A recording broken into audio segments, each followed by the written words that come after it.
Gloire à Dieu. Amen. Merci Seigneur. Que Dieu soit béni ce matin. On est heureux d'être dans la présence de Dieu encore réunis ensemble. Mais c'est jamais évident pour un serviteur de Dieu de prendre la parole. Ce que je disais à Jeannot tout de suite. Quand on entend notre copain qui dirige, mener les chants et qui dit maintenant on va écouter le dernier cantique parce que ça, on va laisser la place à la parole de Dieu. C'est le moment le plus difficile pour un pasteur. Pourquoi? Je disais à Jeannot parce que c'est le moment, bien sûr, la pression monte, on a le cœur qui commence à palpiter, on a la crainte de parler de la part de Dieu, mais il y a une part difficile à faire à ce moment-là. Et la part difficile qu'il y a à faire, j'ai dit, parce qu'il faut laisser l'homme s'en aller à ce moment-là. Il faut le laisser sur la chaise là-bas, l'homme. Et puis des fois, écoutez, c'est très très dur de faire ça, parce qu'on n'a pas envie de mélanger la chair avec l'esprit. Ce matin, ça ne fonctionnera pas. Donc il y a cette part où on dit, le plus difficile, c'est de laisser Jérémie assis là-bas, et puis que quand il vient au-dessus, que c'est plus lui qui parle, mais que ce soit réellement Dieu qui parle. Et là, la crainte qui est dans notre cœur à chaque serviteur de Dieu, et le désir profond que nous avons au fond de notre cœur, qui motive notre ministère, qui motive notre vie, c'est de parler de la part de Dieu. C'est pas faire des choses pour dire de se glorifier nous-mêmes. L'homme aujourd'hui a trop tendance à vouloir se glorifier lui-même, à vouloir, comme un certain cantique l'a dit, prendre la place de Dieu, à le pousser de son trône pour prendre sa place. Et aujourd'hui, nous, c'est pas ce que nous voulons faire. Nous voulons laisser la gloire qui revient à Dieu, afin que son nom à lui soit glorifié, que Dieu soit béni. Je voudrais, avant de commencer, je voudrais qu'on prie le Seigneur, qu'on ait besoin. Et je voudrais qu'on remette tout entre les mains de Dieu. Écoutez, dans quelques jours, on s'en va en Grèce avec les jeunes.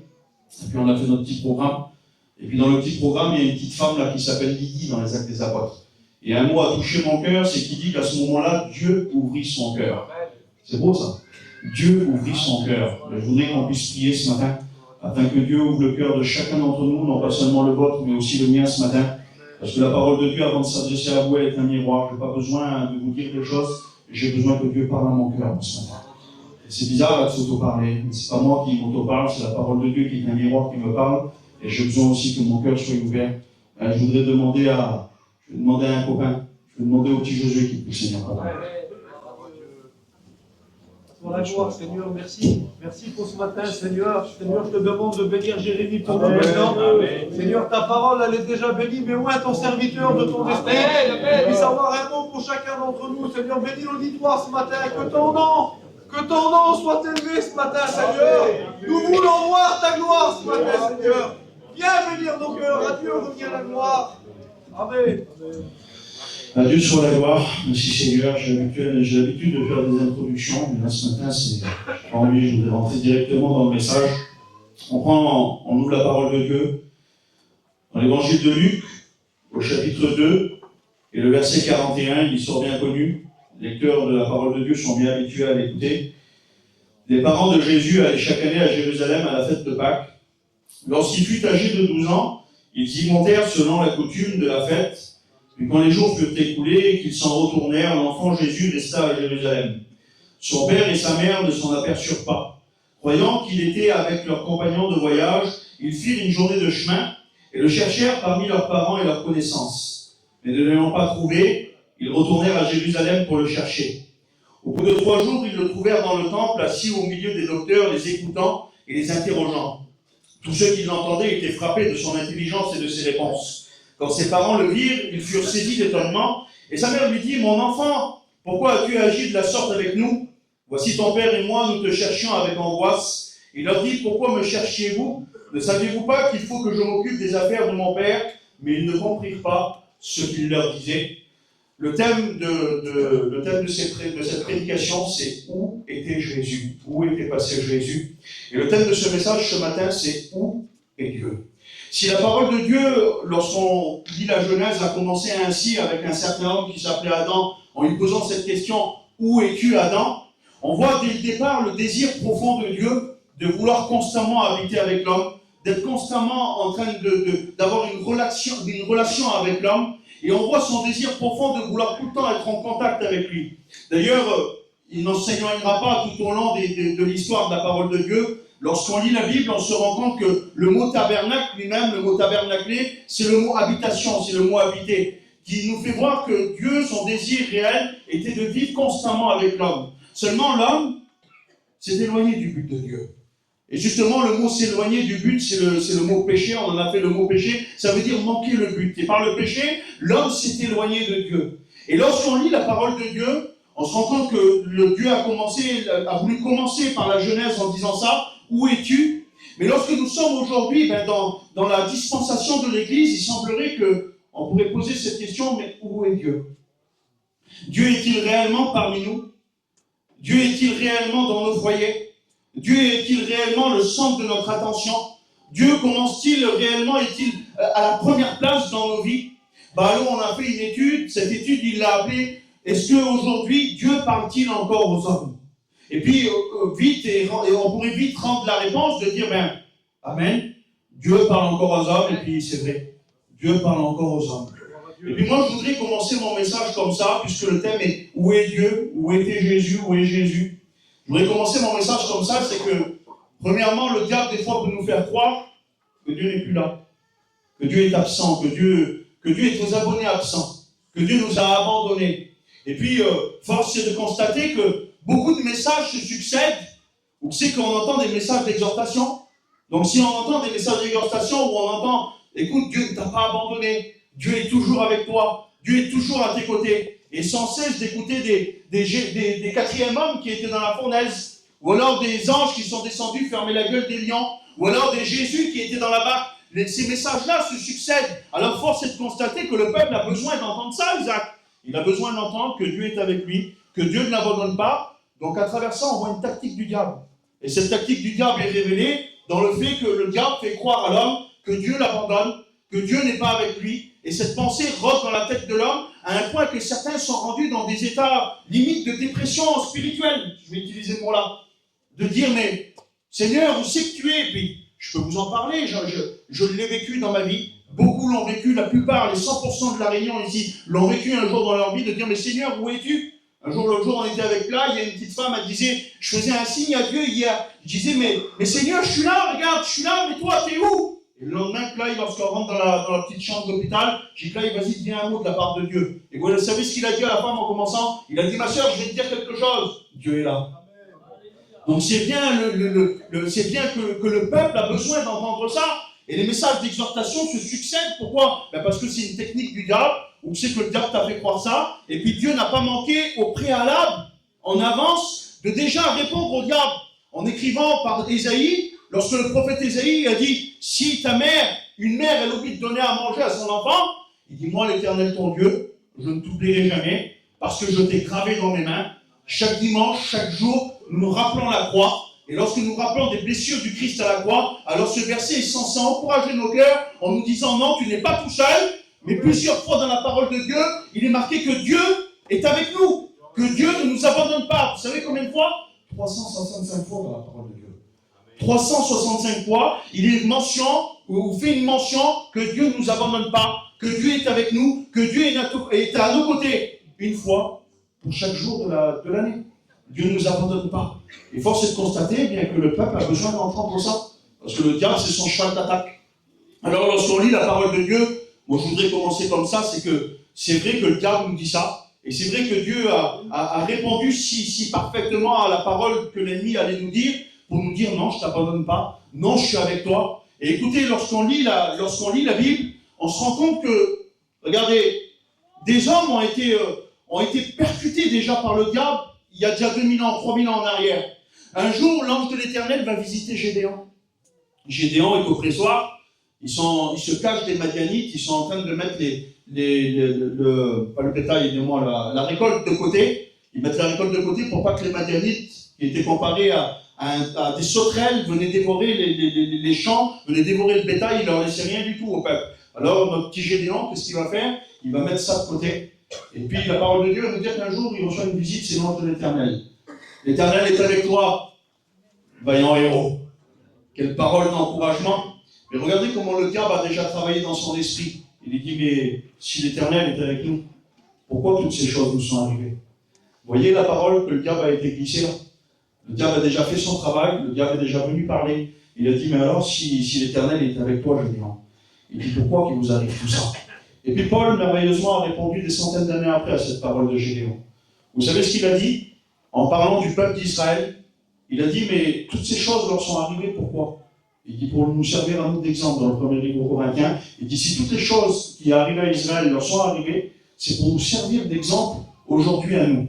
Et lorsqu'on lit la parole de Dieu, j'aime bien moi ces messages-là, c'est de comparer Israël et l'Église. Parce que l'histoire d'Israël est intimement liée à l'histoire de l'Église. Jésus lui-même dira, le salut nous vient des Juifs. Et lorsqu'on regarde l'histoire d'Israël, un jour, moi je levais le poing, je n'étais pas content, je dis, Seigneur, mais alors, pourquoi tu t'es aussi tant occupé d'Israël?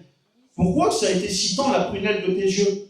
Pourquoi tu as si tant fait attention, alors que le peuple d'Israël, ben c'est un peuple un petit peu ingrat, ils font pas attention, ils sont toujours en train de se plaindre, ils sortent, ils voient le miracle, la mer s'ouvrir en deux, les 10 plaies qui se sont abattus sur l'Égypte, ils ont vu la protection de la main de Dieu sur leur peuple, sur leur vie, sur leur foyer, sur leur troupeau. Ils ont vu une colonne de feu les accompagner, ils ont vu des merveilles de choses qu'on pourrait se rouler par terre ce matin. Et pourtant, ils viennent pleurer pour des légumes, ils viennent pleurer pour des cailles, ils viennent pleurer pour pas grand-chose en réalité. Et puis j'étais un petit peu écrit par ça, de dire, mais Seigneur, pourquoi alors? Et puis le Seigneur me répondait dans mon cœur et il me disait, vous savez quoi?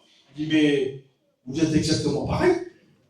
Vous faites exactement pareil. Vous n'êtes jamais content, vous n'êtes jamais satisfait. Vous voyez des miracles, mais lorsqu'on voit un miracle aujourd'hui, on a du mal à dire Amen. Il semblerait qu'on est habitué à voir ça. Donc en réalité, on n'est ni plus ni moins qu'Israël. Pourquoi? Parce que l'Église et Israël ont une histoire intimement liée. Et moi, mon cheval d'attaque, les copains sont là, quand je prêche l'évangile, surtout pour les cultes, j'aime bien comparer l'histoire d'Israël, expliquer qu'est-ce qui s'est passé pour eux, et la comparer à l'Église d'aujourd'hui. Et lorsqu'on lit la parole de Dieu, on se rend compte, alors que Paul aussi l'avait dit, mais pourquoi alors ces choses leur sont arrivées? Pour que ça puisse nous servir d'exemple, parce que notre sort est intimement lié au sort d'Israël. Et lorsque je lis la Bible, je me rends compte que le diable avait déjà agi de cette manière avec Gédéon, de la même manière qu'il agit aujourd'hui en 2025 dans ton esprit à toi, où c'est qu'il vient te dire, mais si jamais Dieu est avec toi, pourquoi toutes ces choses t'arrivent à toi là? Pourquoi tu passes dans l'épreuve? Pourquoi tu passes dans la maladie? Pourquoi tu passes dans le deuil? Pourquoi tu passes dans toutes ces misères, dans toutes ces tempêtes? Pourquoi alors que ça t'arrive ça? Et puis, nous aujourd'hui, on peut répondre, de dire, mais écoute, si ça m'arrive ces choses-là, il y a un dicton dans le monde qui dit, ce qui ne nous tue pas, nous rend plus forts. On aurait pu en faire un verset de la parole de Dieu. Parce qu'écoutez, chaque attaque du diable, de laquelle on se sort, est une bénédiction pour plus tard. Vous savez pourquoi? Parce qu'elle nous permet de ne pas retomber dans certains pièges, elle nous permet de pouvoir aider des frères, des sœurs, de dire, mais écoute, tu peux t'en sortir, parce que moi je suis déjà passé par là, et je m'en suis sorti. Alors si moi je m'en suis sorti, toi aussi tu peux t'en sortir. Et lorsqu'on lit la Bible, on se rend compte que le diable fait ça, et puis il y a un chapitre de la parole de Dieu, un livre entier qui est consacré, où c'est qu'on pourrait dire, mais Seigneur, où c'est que t'étais? C'est légitime en plus. Est-ce que vous savez que sur les 66 livres de la parole de Dieu, il y a un livre où il n'y a pas mention ni d'Éloah, ni d'Adonai, ni de Yahvé, c'est pas marqué dedans. Il y a un livre où il n'y a pas marqué le nom de Dieu. L'autre jour, j'étais en train de prêcher dans les pays de l'Est, quand je disais ça, il y avait mon copain qui m'interprétait, et il me regarde comme ça, je dis, oui, il y a un livre qui n'a pas le nom de Dieu dedans. Et puis il a interprété, puis il s'était arrêté. Vous savez ça qu'il y a un livre sans mention de Dieu dedans? C'est le livre d'Esther, la reine Esther, qui était mariée au roi Assuérus, au roi des Perses. Lorsque vous lisez, je crois qu'il y a 8 chapitres dans le livre d'Esther, vous pouvez chercher chez le main, je l'ai lu des centaines de fois, il n'y a pas une seule fois fait une mention de Dieu. Et pourtant, dans un de ces 66 livres de la Bible, où c'est que le nom de Dieu n'est pas marqué, je ne sais pas votre avis les copains, mais pour moi c'est le livre où on voit le plus la main de Dieu agir.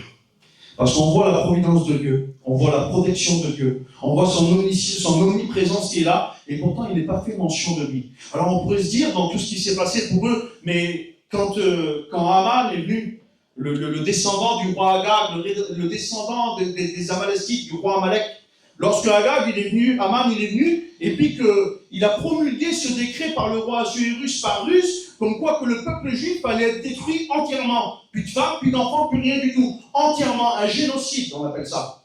Mais alors Dieu était où? Où c'est qu'il était lorsque ce fameux décret a été promulgué? Où c'est que sa main a agi? Où c'est que sa main a agi? Sa main a agi dans le fait que Dieu avait promis quelque chose. Il avait dit qu'Israël était la prunelle de ses yeux. Et que le fait d'y toucher, c'était comme de se brûler à soi-même. Et bien, c'est un petit peu ce qui est arrivé à Haman, les garçons. Aman, la Bible nous dit que son décret, il s'est retourné contre lui. Et le bûcher qu'il avait dressé de 50 coudées d'hauteur dans sa maison, 25 mètres de haut, eh bien, ce bûcher-là, au lieu que ce soit Mardochée, qu'il soit pendu, c'est lui qui a été pendu. Il est mort sur ce bûcher-là, l'ennemi. Ça veut dire quoi? Ça veut dire que même si on ne voit pas le nom de Dieu, ça veut dire que même si des fois on ne voit pas la main de Dieu agir, ça veut dire que si des fois on a l'impression que tout est perdu, que la situation est terminée, qu'elle est foutue, qu'on ne peut plus rien en faire, eh bien écoutez, je voulais te dire que ce n'est pas parce que tu ne vois pas Dieu agir que Dieu n'agit pas. Au contraire, Dieu agit dans le secret. Et je voulais te dire que la flèche de l'ennemi, il est capable de la retourner contre lui. Et ça, on peut dire amen à la parole de Dieu ce matin. Parce que ce matin, le Seigneur est en train de t'encourager. En disant ça, en disant, écoute, tout n'est pas perdu pour toi. Le diable te fait croire ça. Le diable te fait croire que dans ta situation, ben, tu es perdu, tu es foutu, il n'y a plus rien à faire. Mais moi, je voudrais te dire, comme des fois, je dis dans les hôpitaux, quand la main du docteur, elle s'arrête d'agir, eh ben, c'est la main de Dieu qui commence à aller. Et là, ce matin, je voulais te dire que le diable, il te dit, non, c'est terminé pour toi, il n'y a plus rien. Mais le Seigneur est en train de te dire, non, va plus loin. C'est pas parce que tu ne vois pas que je n'agis pas. Au contraire, tu es la première de mes yeux. Je te garde dans mes mains et j'agis pour toi. C'est beau ça, merci Seigneur. Si on s'arrête là, on pourrait plier le bagage et puis dire, moment, quelle bonté, le Seigneur est avec nous et puis on repartirait. Mais n'oubliez pas que le thème du message, c'est où est Dieu? Et si le diable, eh bien écoutez, a tendance à nous faire croire que Dieu n'est pas avec nous et que le Seigneur nous a répondu par 365 fois, non, je suis avec toi, le diable a une autre tactique malheureusement. J'aurais bien voulu m'arrêter dans le message. Pour dire c'est tout beau, tout rose, non, le Seigneur il est avec toi, il n'y a pas de problème. Où est Dieu? Dieu te dit, je suis avec toi. Et malheureusement, ce n'est pas réellement le sujet de mon message. Le sujet de mon message, c'est toujours où est Dieu. Mais en réalité, on pourrait dire, mais où est passé Dieu dans l'Église? Où est passé Dieu dans nos foyers? Où est passé Dieu dans nos vies, dans nos ministères? Où est passé Dieu? Et la suite du message, c'est ça, c'est que là où le diable, des fois, nous fait croire que Dieu n'est pas avec nous pour nous faire du mal, le diable a une autre tactique, malheureusement. Vous savez, on entend des fois dire, je l'ai prêché encore aussi l'autre jour dans les pays de l'Est, et vous savez, aujourd'hui, si le diable ne vient pas forcément comme un grand dragon, il ne vient pas comme un grand serpent, il ne vient pas comme un monstre pour nous faire peur. Le diable aujourd'hui, Jerry, il ne vient plus vers toi avec un couteau pour te faire du mal, mais bien souvent, il a tendance à venir sur ton épaule et à te caresser l'épaule, et puis à te dire lancer des fleurs en réalité. Le diable, vous savez comment il est défini dans la Bible? La Bible en parlera plusieurs fois, on voit plusieurs noms du diable, le grand dragon, des choses qui font peur, le grand serpent, le serpent ancien, mais le diable n'est pas toujours défini comme ça. La Bible va parler de lui comme d'un oiseau qui vient puis qui dérobe ce que Dieu a semé, ce qui a été semé dans les cœurs, ce qui a été semé le long du chemin. Un petit oiseau vient et puis il dérobe la parole de Dieu. Le diable, tu sais comment il est défini aujourd'hui? Comme un renard. Vous savez ça? La Bible dit que les renards viennent dans les champs et lorsqu'ils voient les bourgeons des vignes, eh bien, ils ne laissent pas la vigne porter son fruit, mais simplement lorsqu'ils voient le bourgeon, qu'est-ce qu'ils font? Ils viennent et ils mangent le bourgeon. Ça veut dire que le diable ne veut pas que tu portes du fruit, mais lorsqu'il voit quelque chose de bon qui est en train de germer dans ton cœur, il est comme un renard. Il vient dans les champs et puis il essaie de manger ce qui n'est pas encore germé. Vous voyez, un renard, c'est rien. Un renard, on voudrait limite le prendre en animal de compagnie, mettre un petit collier là, et puis comme un petit chien. Il ne faut jamais oublier qu'un renard, c'est sauvage. En 2 secondes, il se retourne et puis il peut t'arracher la main, le renard. Et puis le diable, c'est un petit peu comme ça. Le diable, c'est un renard, il est défini comme un renard. Le renard, c'est rusé. Un peu comme un minosaure, il est rusé. Et puisqu'il est rusé, eh bien, il ne vient pas toujours en mésopotamie. Mais où avant, il nous disait bien souvent, Dieu n'est pas avec toi, t'es foutu, t'es perdu. Dieu nous dit non, je suis avec toi. Maintenant, vous savez ce qu'il fait? Il nous fait croire que Dieu est avec nous, alors que Dieu n'est plus là. Jérémie, t'es dur dans tes paroles. Je ne suis pas Dieu, je suis biblique. Est-ce qu'il y a des situations comme ça dans la parole de Dieu où des gens ont cru que Dieu était avec eux et où Dieu n'était pas? Connaissez-vous un grand monsieur, un grand gaillard qui avait cette tresse qui s'appelait Samson? Vous connaissez ce monsieur-là? Samson et Delilah. Ils sont assez connus de la parole de Dieu, renommés même. La Bible nous dit que c'était un géant. Quand un géant, je vous parle, un champion, quoi. Un champion de la foi, saisi par l'esprit. C'est marqué plusieurs fois que Samson était saisi par l'esprit, agité par l'esprit. Lorsque le Saint-Esprit le saisissait, il était capable de faire des grandes prouesses. Un homme fort. Un homme capable de se battre avec un lion, comme David et de l'arracher en deux. Un homme capable de prendre 1000 hommes, 1000 Philistins avec une mâchoire d'âne, de les tuer un par un. Un homme capable d'attraper justement des dizaines de paires de renards, de les attacher entre eux pour pouvoir mettre le feu dans le champ des ennemis. Un homme capable. Un homme que Dieu a rendu capable. Pourquoi? Parce qu'il était saisi par l'Esprit, parce qu'il avait l'Esprit de Dieu, et parce qu'il était choisi pour commencer la Bible précisera, il était choisi pour commencer à enlever le joug des Philistins sur Israël. Pas n'importe qui, hein. Et pourtant, la parole de Dieu va nous dire qu'un jour, il est trompé par l'ennemi.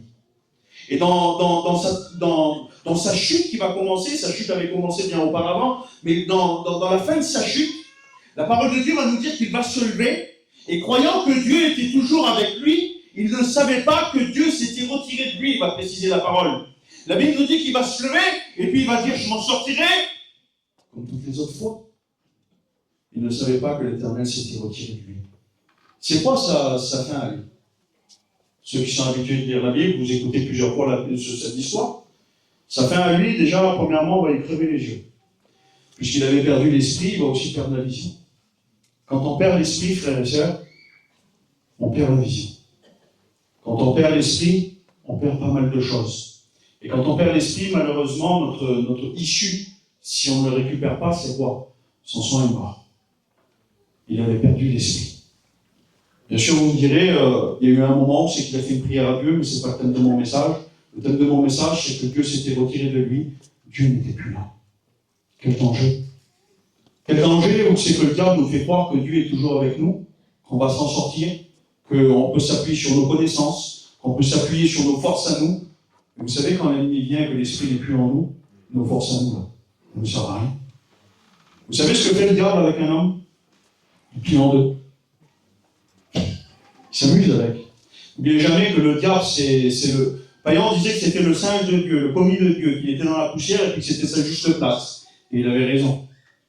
Mais n'oubliez jamais qu'avant d'être l'ennemi, avant d'être le diable, avant d'être l'adversaire, Satan, il s'appelait Lucifer, porteur de lumière. Il était un chérubin aux ailes déployées. Chérubin protecteur aux ailes déployées.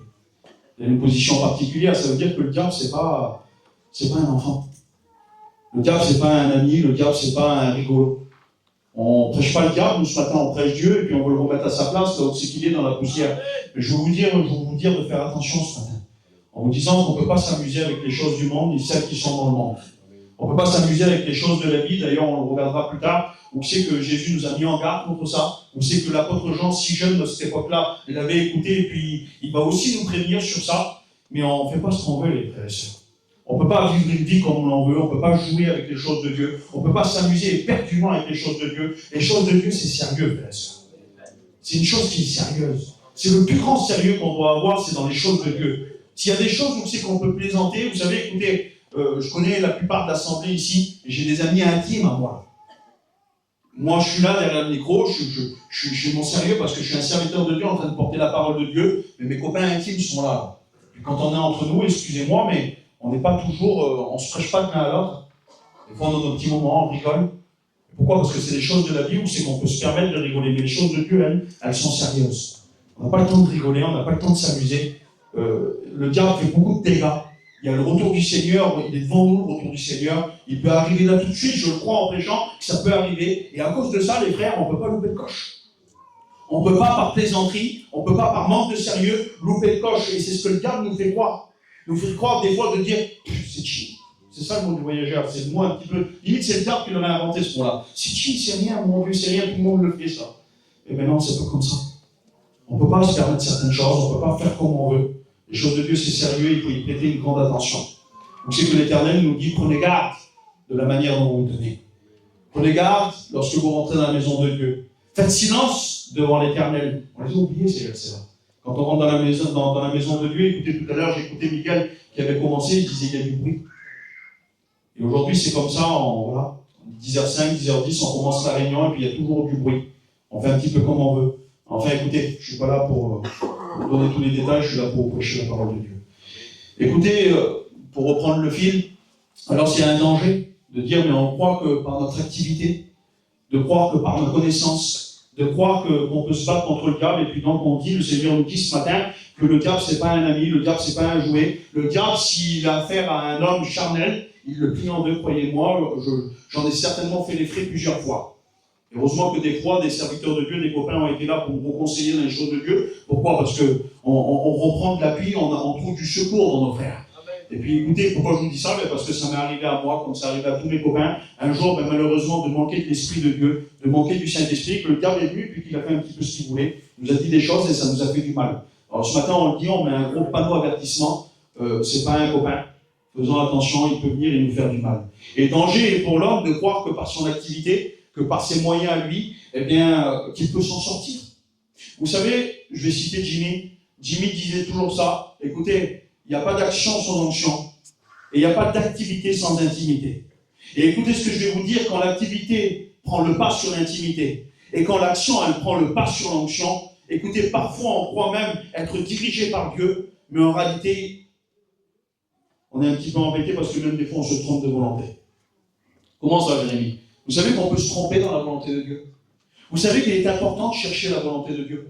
Il est important, la Bible dira, c'est Paul qui va parler. Paul parle aux Éphésiens, il parle aux Romains, et il va parler aux Philippiens. Il va leur dire ça, il va dire discernez quelle est la volonté de Dieu, examinez quelle est la volonté de Dieu, et comprenez quelle est la volonté de Dieu. Par ces 3 livres, Paul nous montre la direction pour la volonté de Dieu. La discerner, l'examiner et la comprendre. La discerner, c'est la chercher déjà. C'est chercher à savoir ce que veut Dieu. Examiner, c'est-à-dire se mettre un petit peu à part, dire Seigneur, comme Jésus a dit à un moment donné, il a dit, mais écoutez, si un homme veut bâtir une tour, quel homme qui veut bâtir une tour, qui veut prendre une entreprise, il ne prend pas un petit peu de recul pour réfléchir s'il va arriver à aller jusqu'au bout. Eh bien, examiner, c'est ça. C'est dire, Seigneur, je sais que tu vas me donner la capacité de le faire, mais c'est de réfléchir quand même un petit peu. Ne pas se précipiter, ne pas se jeter dans le tas. Écoutez, on doit être rusé comme les serpents, Jésus va dire, mais prudent comme les colombes. On doit être prudent dans l'œuvre de Dieu. On ne doit pas dire se jeter comme ça, là. Mais on doit examiner pour savoir si on va s'en sortir, pour savoir si on va y arriver, de quelle manière qu'on va y arriver. Et bien sûr que nous faisons confiance à Dieu. Et puis je ne voudrais pas que vous disiez, écoute, si Dieu nous a envoyés, forcément il va être avec nous. Mais oui, c'est vrai. Si Dieu nous envoie, forcément il va être avec nous. Forcément il va nous donner la capacité d'accomplir. Mais il faut quand même examiner. Pour bien voir si c'est la volonté de Dieu. Et ensuite, le dernier point de cette volonté-là, eh bien, c'est de le comprendre. Parce qu'écoutez, quand on a discerné et examiné, on ne comprend pas toujours forcément. On n'a pas envie, comme René disait, René Zanotto disait, on n'a pas envie d'aller à fond dans le Nord. On n'a pas envie d'aller à certains endroits. Des fois, on n'a pas envie d'aller dans les pays de l'Est. Des fois, on n'a pas envie de faire ça. Pourquoi alors, Seigneur? Pourquoi tu m'envoies là-bas? Je n'ai pas forcément envie. Mais Dieu ne te demande pas si tu as envie ce matin. Il te demande de faire quelque chose. Je ne sais pas pourquoi je dis ça, mais je pense que Dieu a quelque chose à dire ce matin à une personne. Il ne te demande pas de calculer. On dit, calcule pas la marque d'un vélo. Fais du vélo, pédale. Et puis ce matin, c'est ce mot-là, laisse faire Dieu. Ça a été prêché par Miguel vendredi. Laisse faire Dieu. Le Seigneur laisse le faire, il te demande quelque chose, ne calcule pas comment et pourquoi. Il faut que tu comprennes que sa volonté, c'est ce qui doit primer dans ta vie. Et puis puisque sa volonté doit primer dans ta vie, ce qu'il te demande de faire, fais-le. Je ferme la parenthèse parce que c'était un mot à part ça. Et puis, lorsqu'on lit la parole de Dieu, eh bien, on se rend compte que c'est pas par notre activité, c'est pas par notre volonté à nous, mais c'est par la volonté de Dieu. Et puis, lorsque je lis la Bible, eh bien, je fais attention, voilà, des Samsons. Je fais attention à plein de gens comme ça, où c'est qu'on pourrait se poser la question, mais où était Dieu à ce moment-là? Dieu était parti. Dieu s'était retiré de Samson. Vous savez, quand vous lisez la Bible, vous faites attention, vous savez qu'il y a eu plein de foyers où forcément, comme Esther, on dit c'est pas parce qu'on voit pas la main de Dieu que Dieu n'y était pas. Dieu était là. Et on voit plein de foyers où c'est que forcément, on voit Dieu avoir laissé son empreinte, avoir laissé sa marque, avoir laissé sa volonté à lui, elle a dirigé ces foyers-là, et on les a vus marcher selon la volonté de Dieu, et ça se ressent et ça se voit. Je ne sais pas si ça vous est déjà arrivé, je pense, oui. Moi, en Allemagne, je peux le dire parce que ce matin, personne n'est concerné, mais quand je vais en Allemagne, là-bas, il y a plein d'inconvertis. Mais il y a aussi un petit foyer. Vous savez, moi, je ne suis pas un garçon à lancer des fleurs. Ceux qui me connaissent le savent, je ne lance pas de fleurs, je ne suis pas comme ça, je ne suis pas un flatteur. Mais des fois, il y a des choses à dire et puis elles sont bonnes à dire. Et puis, il y a un petit foyer là-bas. Croyez-moi que si je vous dis que pour moi, c'est comme ça, c'est que c'est comme ça. Il y a un petit foyer, c'est les chrétiens. On connaît depuis des années maintenant. Quand on va là-bas, là, je les compare à, je ne leur ai jamais dit, mais je le dis comme ça, un petit peu à vous, vous confiez un secret. Je n'irai pas leur dire de toute façon. C'est un petit peu comme Priscille et Aquilas, qu'ils avaient une église chez eux. Quand tu rentres chez eux, tu ressens qu'il y a quelque chose de bon. Vous savez comme qui ils sont? Ils sont un petit peu comme ce foyer de la Sulamite, là. Que, à la place au-dessus de sa maison, elle avait fait une chambre haute. Vous savez, une chambre haute, pourquoi ils faisaient ça, les Juifs, à l'époque? Quand ils avaient des enfants, Il avait une petite maison, et puis au-dessus, il gardait une petite place, il faisait une pièce par une pièce. C'était un endroit pour que leurs enfants puissent loger. C'est ça, Eric? C'est comme ça. Et il faisait une petite chambre haute. La Shulamite l'avait donnée, elle. Elle l'avait apprêtée pour Élisée. Pourquoi? Parce que malheureusement, elle n'avait pas d'enfant. Mais elle ne s'était pas morfondue dans sa position. Elle avait décidé de faire quelque chose. Elle avait décidé de dire, écoute, cette maison-là, elle est pour Dieu.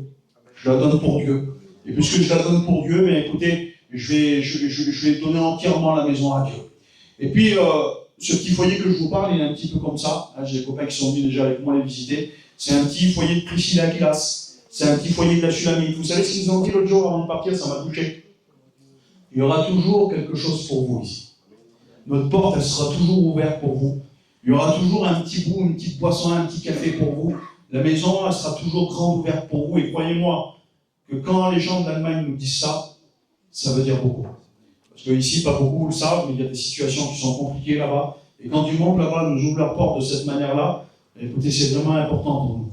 Et puis moi, je voudrais dire que quand on lit la parole de Dieu, on voit plein de foyers comme ça. On voit des foyers qui sont empreintes de Dieu dans leur vie. Mais quand on lit certains passages, les frères, on se demande où c'est qu'il était Dieu. On se demande où c'est que Dieu était passé. Il y a un verset comme ça dans la Bible, c'est une histoire très peu citée, très lue par les lecteurs de la Bible, mais très peu citée. Je n'ai jamais entendu parler pratiquement dans la parole de Dieu. C'est dans le livre des Juges.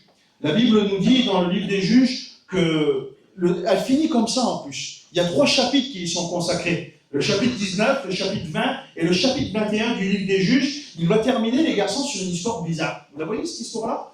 L'histoire, elle est bizarre. Elle parle d'un Lévite. Un Lévite, donc un homme consacré à Dieu, un homme engagé dans le sacerdoce pour Dieu, un homme dans le service, comme beaucoup le sont ici.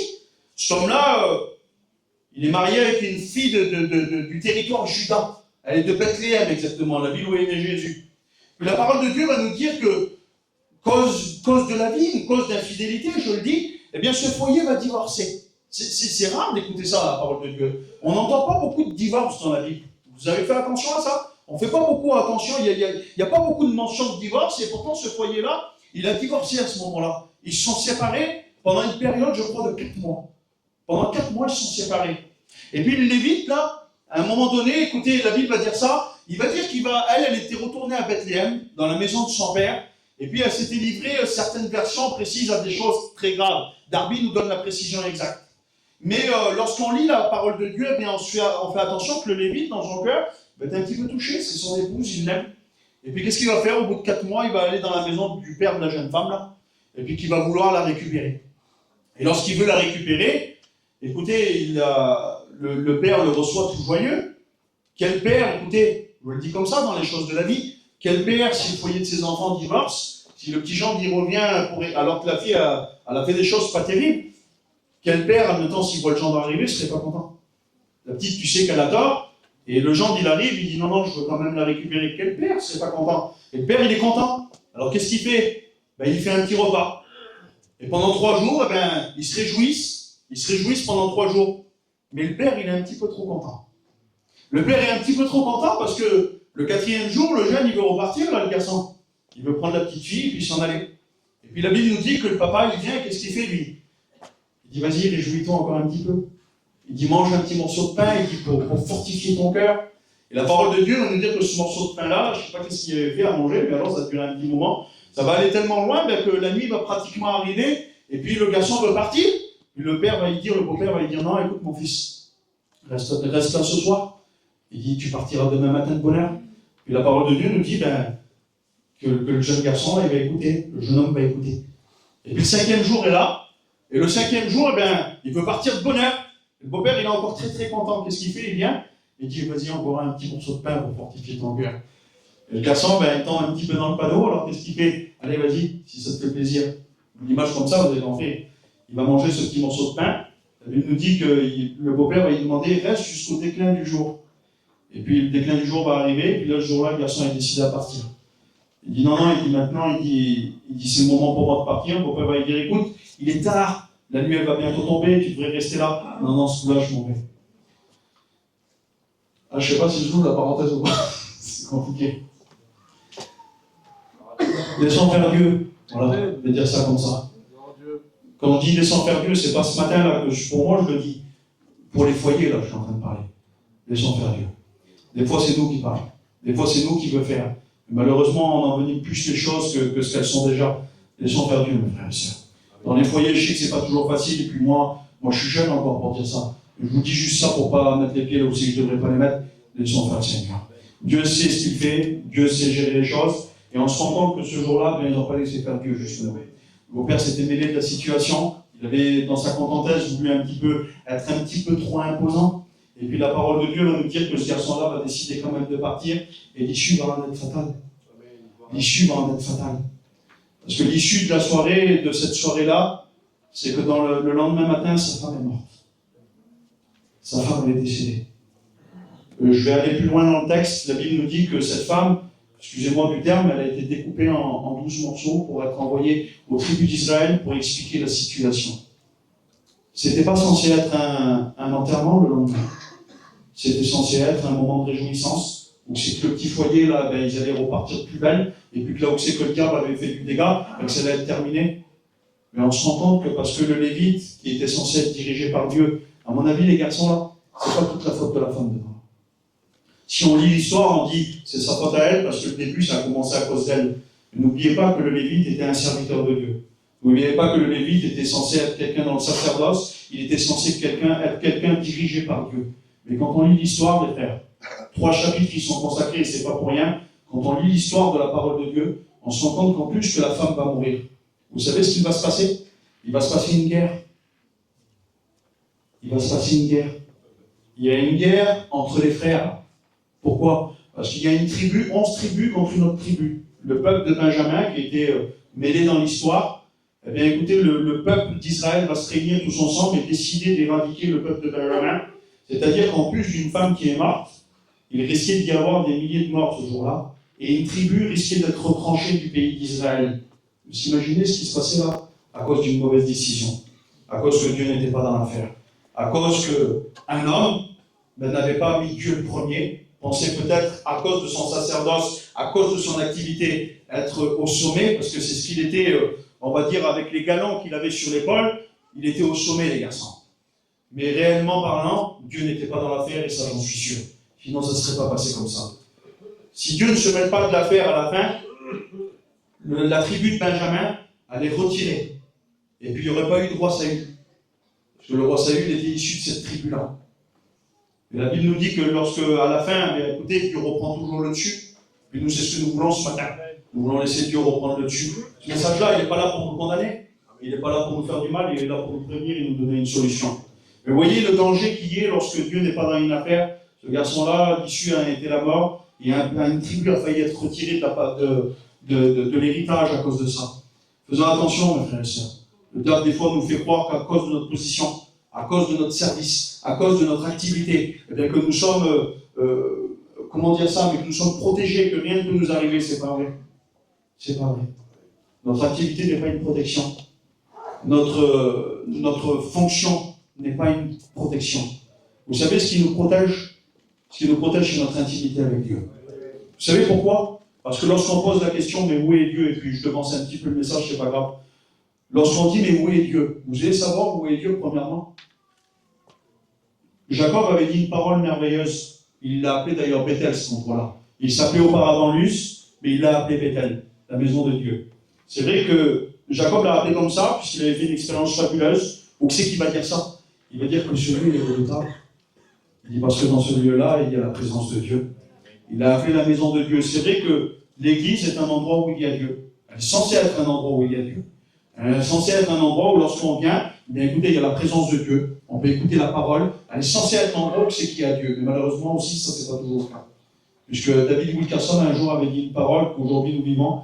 Il dit, j'ai cherché le monde et je l'ai trouvé dans l'église. Et j'ai cherché l'église et je l'ai trouvé dans le monde.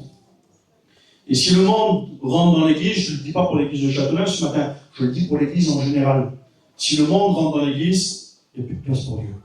Dieu ne reste pas là où il y a le monde. Dieu ne cohabite pas dans les ténèbres. Dieu ne peut pas cohabiter avec Bélial. C'est pas possible. Et c'est ce que Jésus va dire. Il dit, c'est pas possible pour les deux d'habiter ensemble. C'est pas possible que tu sers les deux ensemble. Il dit, parce que soit tu t'attacheras à un et tu serviras l'autre, ou vice versa. Les ténèbres ne peuvent pas cohabiter avec la lumière. Et aujourd'hui, le danger, c'est ça. c'est de croire que Dieu y est alors que Dieu n'y est pas. Et c'est le premier endroit où on pourrait dire, ben, je vais dans la maison de Dieu parce que normalement Dieu y est. Mais ce n'est pas le premier endroit où Dieu est. Vous le savez ça? Le premier endroit où Dieu est, Jésus va dire, mets-toi lorsque tu pries, rentre dans ta chambre, ferme la porte, rentre dans ton lieu secret. Il dit, et ton Père qui est déjà là. Il ne va pas arriver, il est déjà là. Il dit. Et ton Père qui est déjà là dans le lieu secret, il t'écoute et il te le rendra. Quelle beauté, Seigneur.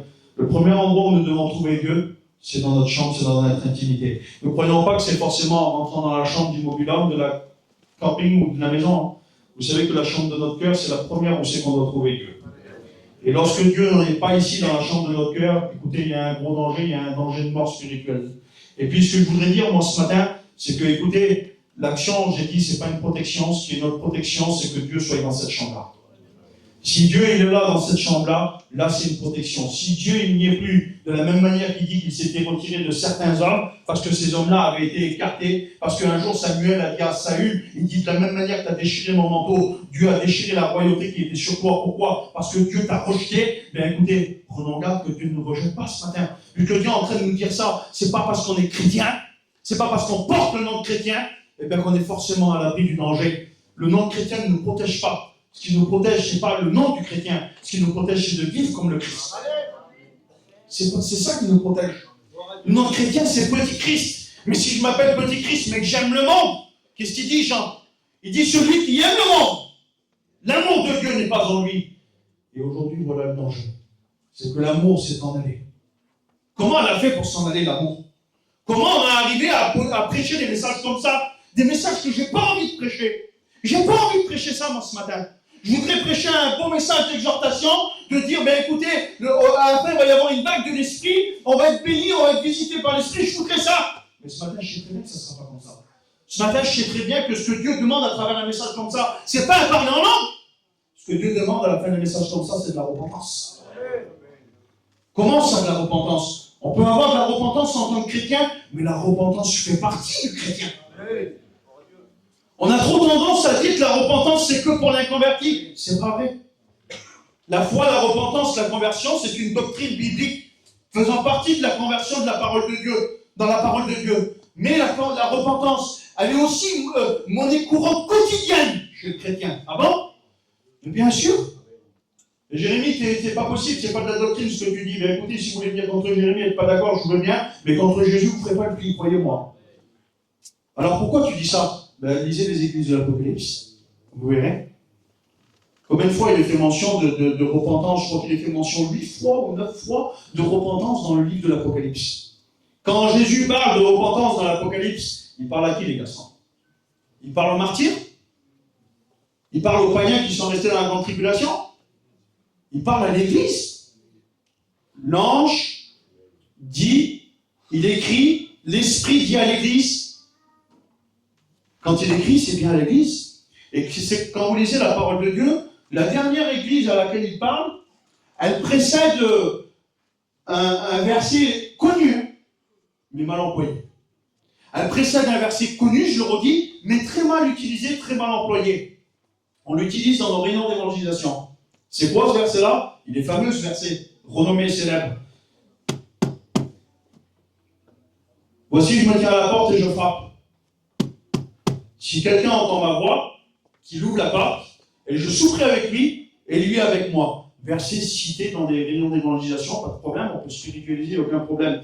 Mais sorti de son contexte, parce qu'en réalité, il est en train de faire suite à la position du Christ à la fin de la dispensation de l'Église.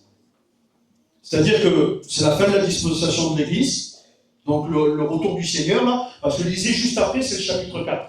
Chapitre 4, verset 1er, Jean dit, puis j'ai entendu une voix qui me dit, monte ici. Il dit, à ce moment-là, il fut enlevé. C'est le mot harpazo qui est utilisé là. C'est le même mot qui est utilisé pour l'apôtre Paul, quand il dit, je fus ravi au 3e ciel, qui est le paradis de Dieu, dans le 2e livre de Corinthiens. Il va dire le mot harpazo. Ça veut dire, le mot harpazo, ça fait le mot rapace en français. C'est le mot venir comme un aigle qui vient là, et puis qui vient prendre sa proie, qui l'enlève de la terre et qui l'arrache de la terre. Eh bien, c'est le symbole de l'enlèvement de l'Église. C'est le moment où c'est qu'on va être déraciné, enlevé de cette terre. C'est le moment où c'est qu'on va être pris comme une proie, et puis qu'il va y avoir l'enlèvement de l'église. Jean fait mention de ça. Il dit, j'ai entendu une voix qui me dit, monte ici. Et à ce moment-là, il y a l'enlèvement de l'église. Et il n'est plus fait mention de l'église à partir de ce moment-là. Il est fait mention de l'épouse. L'église a été enlevée. Donc il y a l'enlèvement de l'église. Et ce verset qui précède l'enlèvement de l'église, c'est, je me tiens à la porte et je frappe si quelqu'un entend ma voix, qu'il ouvre la porte et je souperai avec lui et lui avec moi. Comment on en est arrivé là? Comment on en est arrivé là? Comment Jésus est-il arrivé à être dehors de l'église, les garçons?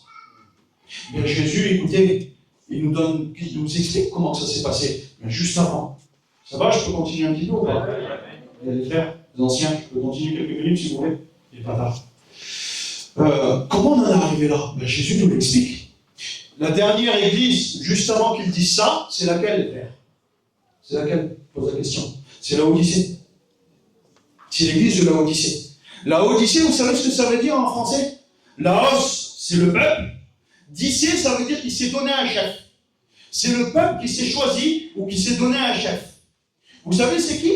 C'est un petit peu comme à la fin de l'histoire pas à la fin, mais dans l'histoire des juges, on a parlé de Gédéon tout à l'heure. L'Éternel est avec toi, vaillant héros. Mais si l'Éternel est avec nous, pourquoi toutes ces choses nous sont-ils arrivées? Donc l'histoire va passer. Il y a la fameuse histoire où c'est que Gédéon va battre avec 300 personnes, il va battre l'ennemi. Il va être renommé Jérubbaal, ce garçon-là, tellement qu'il a fait du mal à l'ennemi, tellement qu'il a fait du mal au dieu Baal. Il est appelé Jérubbaal. Il va avoir 70 fils, 71 exactement.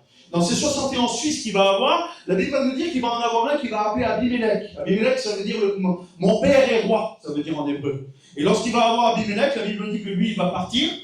Les 71 garçons sont là. Et notre bon Abimelech, vous savez ce qu'il va faire? Il va venir, et puis il va prendre une décision, lui.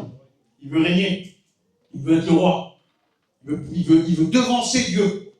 Et puis, vous savez ce qu'il va faire? Il va dire, il est préférable qu'un seul règne sur vous, ou 70 hommes. Alors, vous savez ce qu'il va faire? Il va aller sur une pierre, il va prendre tous ses frères, et il va les tuer. Il y en a un seul qui échappe. Il s'appelle Jotam, son frère qui échappe.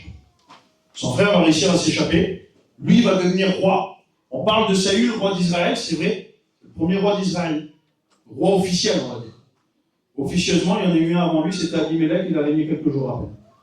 Et puis lorsqu'il va régner, Jotam, vous savez ce qu'il va faire? Il va venir sur le mont Garizim, un mont qui est connu pour être le mont des Samaritains. Il va venir sur le mont Garizim. Et quand il arrive sur le mont Garizim, il se met en haut, il regarde en bas dans la vallée, il y a un endroit qui s'appelle Sichem. Vous le connaissez tous, cet endroit qui s'appelle Sichem. Et il va y prononcer un discours aussi fameux que celui qu'avait prononcé Josué. Parce que Josué, à cet endroit-là, a prononcé un discours. Il a prononcé ce discours avec un verset célèbre, où c'est qu'il va mettre les conditions aux Hébreux, aux Juifs, et à la fin de ce discours-là, il va dire ce verset que vous avez tous dans vos maisons. Il dit, choisissez maintenant qui vous les serviez. Il dit, mais moi et ma maison, nous servirons l'Éternel. Amen. On a tous dit Amen à 5 jours. La suite de l'histoire, les Juifs répondent, nous aussi on va servir Dieu. Une fois, pas qu'une fois, 2 fois, 3 fois ils vont le dire. 3 fois, mais nous aussi nous servirons Dieu. Et Josué va leur dire, mais faites attention, c'est difficile de suivre Dieu. Et c'est vrai que c'est difficile de suivre Dieu. C'est difficile. Non, nous suivrons Dieu 3 fois. C'est une affirmation. Quelques versets se passent, quelques dizaines d'années se passent, au même endroit. Notre fameux Jotam est obligé de venir faire un discours lui aussi. Écoutez, je vous dis une parabole, Jotam. Il dit voilà, il dit tous les arbres se sont réunis.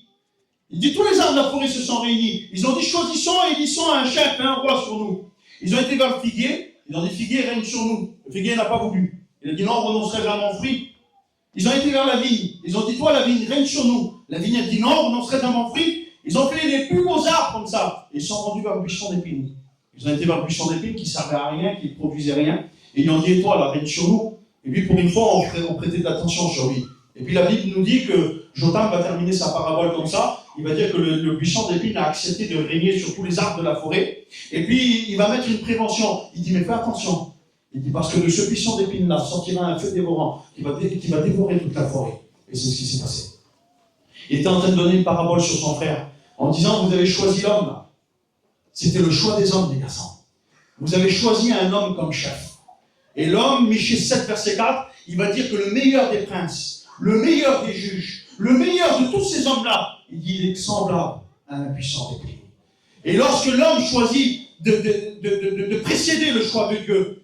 Lorsque l'homme décide de faire passer l'homme en premier, lorsque c'est l'homme qui dirige les choses, eh bien écoutez, Dieu n'est plus là.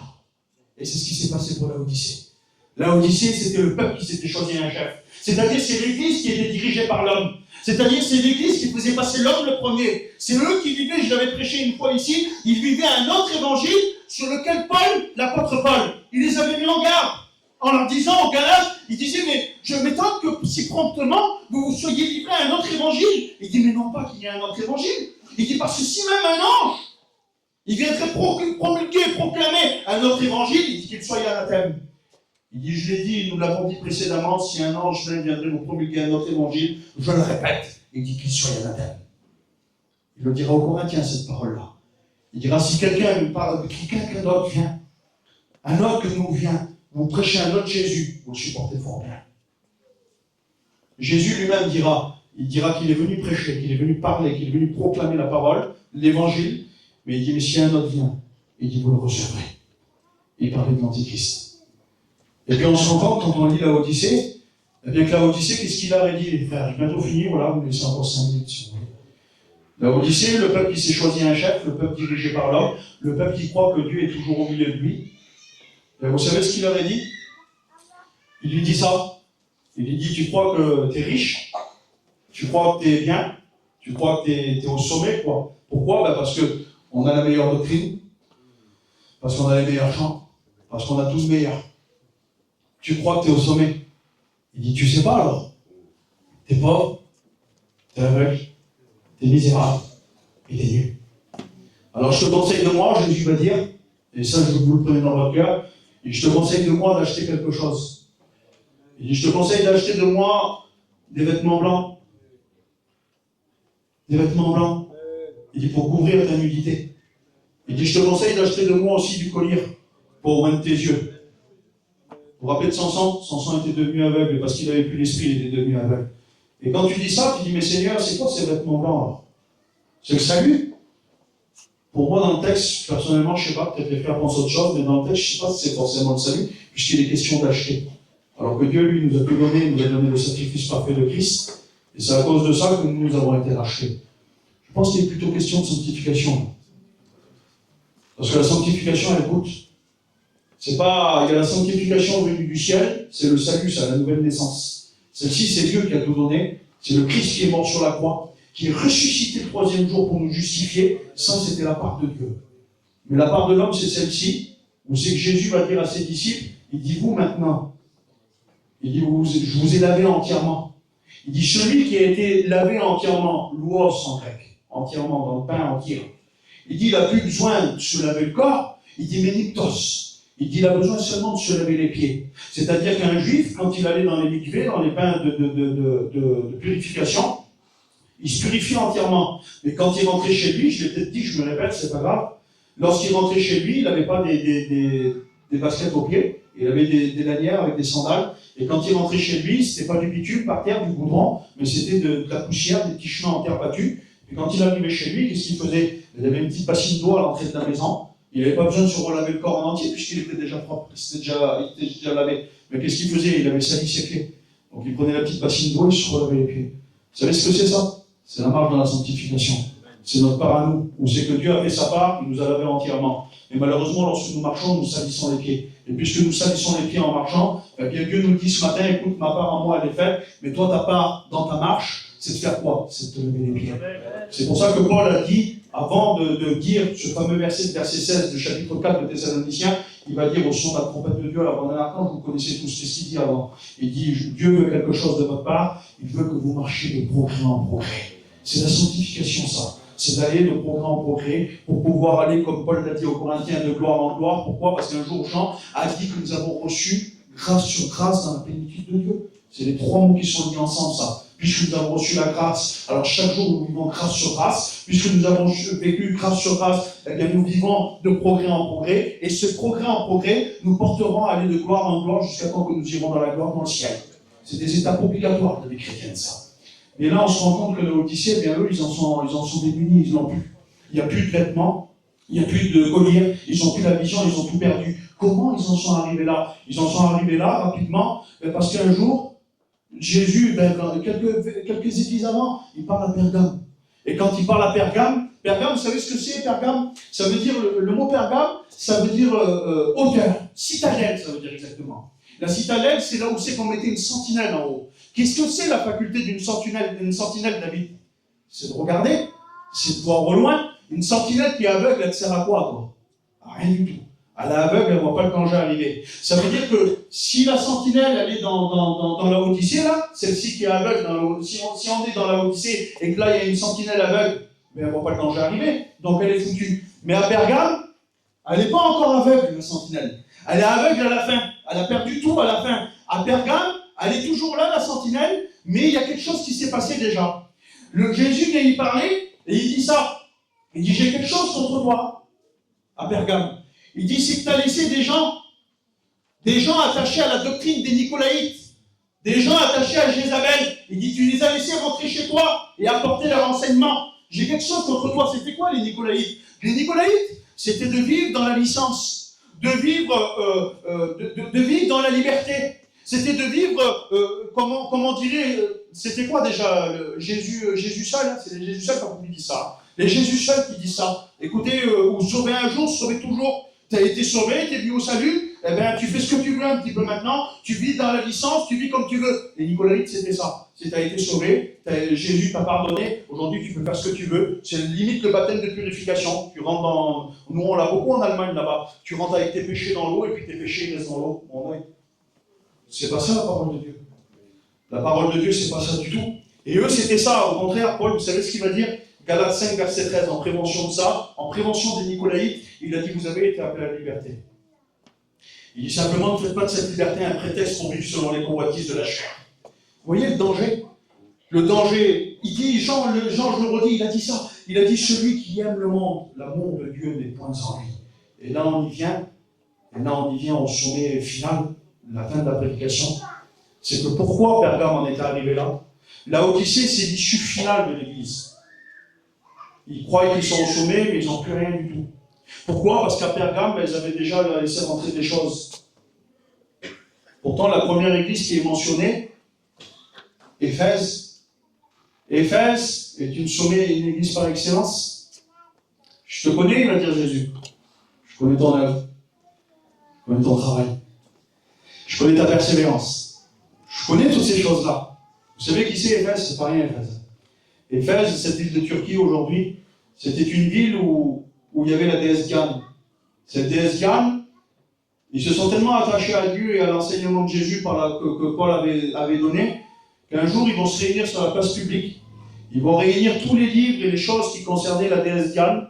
Ils vont en faire un monceau, une montagne, et ils vont tout brûler. À un tel point que un des chefs du commerce de ces petites babioles, là, ces petites idoles, s'appelle Démétrius. Il va se réunir avec ses copains, il va dire non pas seulement notre commerce qui est en danger par les enseignements de cet homme, mais il dit aussi que notre déesse à nous, elle va être bafouée. Puis à cause de ça, Paul va être traîné au tribunal. Et vous savez, Éphèse, ben, c'était ça. Éphèse, c'était la ville qui avait rejeté l'enseignement des faux docteurs. C'est d'ailleurs ce que Jésus va y dire. Je sais que tu as éprouvé ceux qui se disent des docteurs, mais qui ne le sont pas, et que tu les as trouvés menteurs. C'est pour ça que Jésus dit ça. Ils avaient vu des faux docteurs qui avaient voulu rentrer chez eux. Paul va les prévenir dans le livre aux Éphésiens.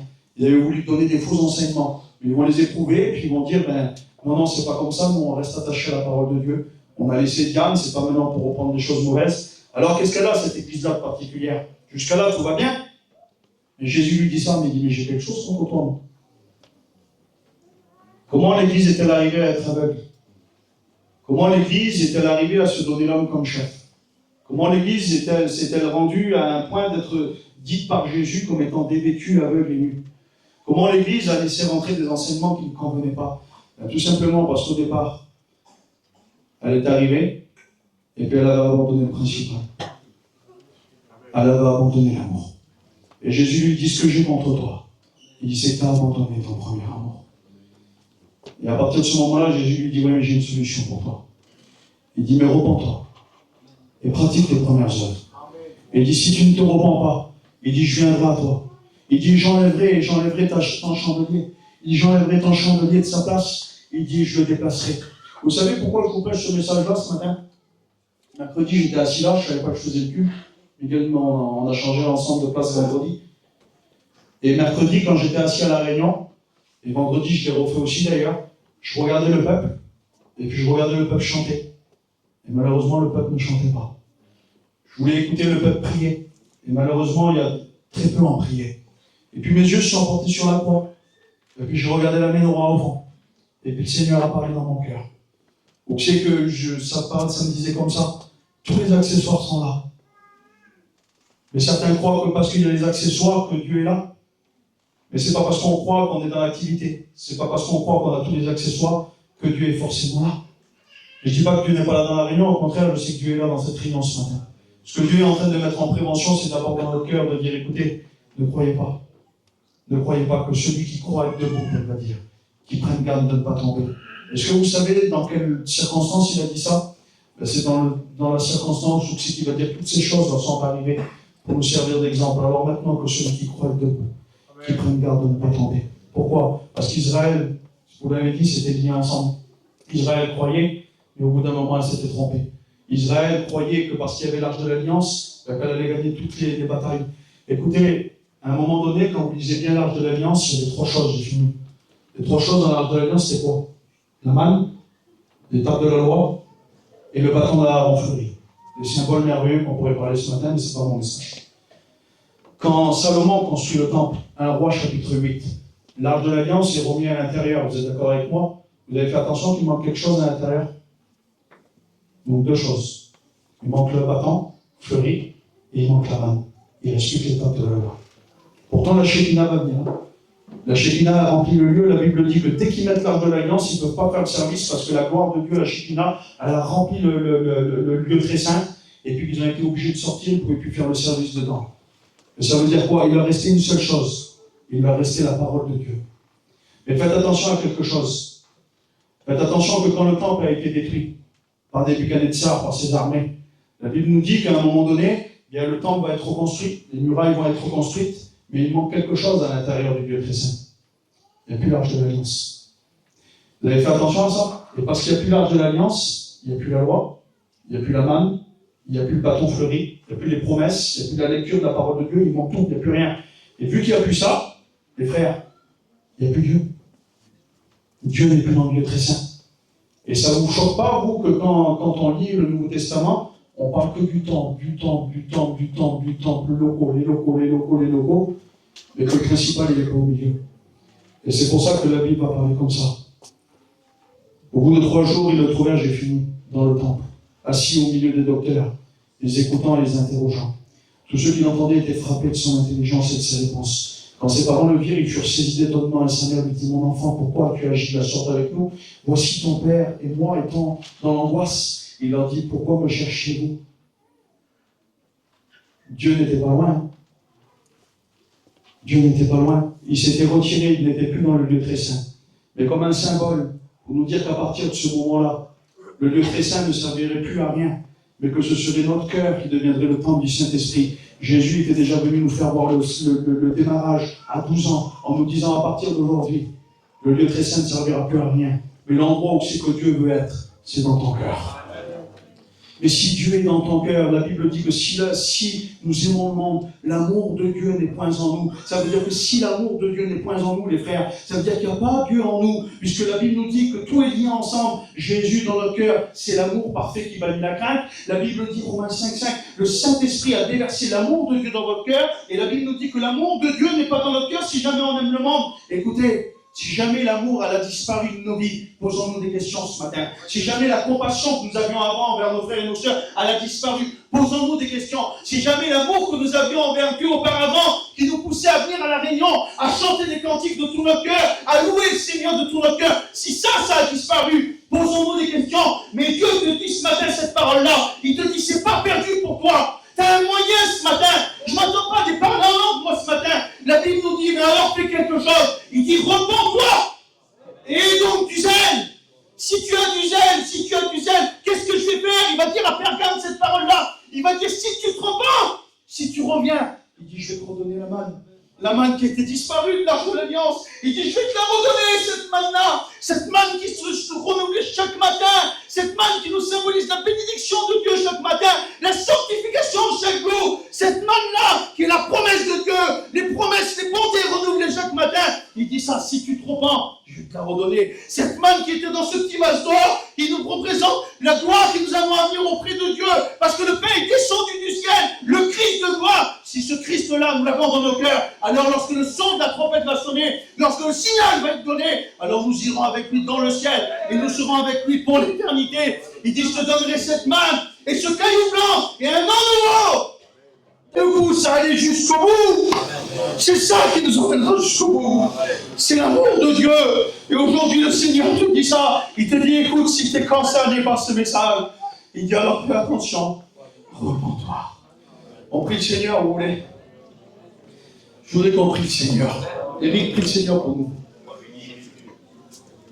Merci pour ta parole ce matin, Seigneur, parce qu'elle a fait du bien dans mon cœur. Seigneur, à combien, Seigneur, je veux vous considérer aussi dans ma vie, Seigneur. Il est important, mon maître, important de marcher avec toi, d'être près de toi, et que dans mon cœur, Seigneur, eh bien, tu puisses prendre toute la place. Seigneur, étends tes mains dans cette journée, dans cette matinée, dans ce culte, parce que nous voulons, Seigneur, t'apporter un culte de louange, un culte d'adoration. Nous ne voulons pas, Seigneur, et bien simplement nous asseoir, Seigneur, et puis laisser faire les choses, mais tout au contraire, Seigneur, nous voulons t'adorer, nous voulons te glorifier, parce que tu es digne de louange, parce que tu es digne d'adoration, Seigneur. Nous voulons être une église vivante, nous voulons, Seigneur, et bien, être, Seigneur, plein de, Seigneur, bien, de feu dans notre cœur. Oh Père, au nom de Jésus, Seigneur, bénis ton auditoire, bénis ton peuple, bénis, Seigneur, chaque frère, chaque sœur, Seigneur. Merci pour ta grâce. Gloire te soit rendue. Amen. Priez le Seigneur. Écoutez, je ne fais pas d'appel ce matin. Un appel à la repentance, une repentance, ça ne se fait pas sur une main levée. Une repentance, ça se fait avec un face-à-face avec Dieu. On sait que c'est votre cœur à vous qui doit se répandre devant Dieu, mais ce n'est pas une main qui doit se lever. C'est toi qui dois répondre à Dieu. Que Dieu vous bénisse. Seigneur, ce matin,